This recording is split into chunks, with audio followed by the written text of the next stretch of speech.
ഇരുളിന്റെ ആഴങ്ങളിലേക്ക് ആഴ്ന്നിറങ്ങുന്ന ടോർച്ചിന്റെ വെട്ടം എവിടെയും.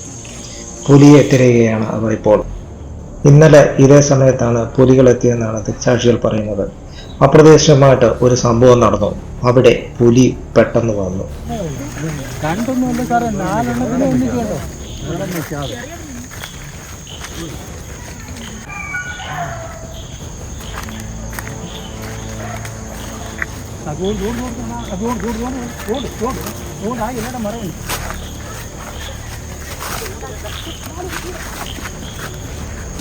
എല്ലാവരും മറന്നു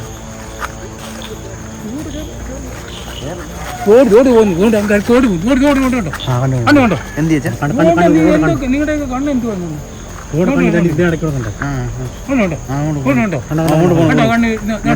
മേപ്പോട്ടാണ് നിൽക്കുന്നത് കണ്ടോ സാധനം.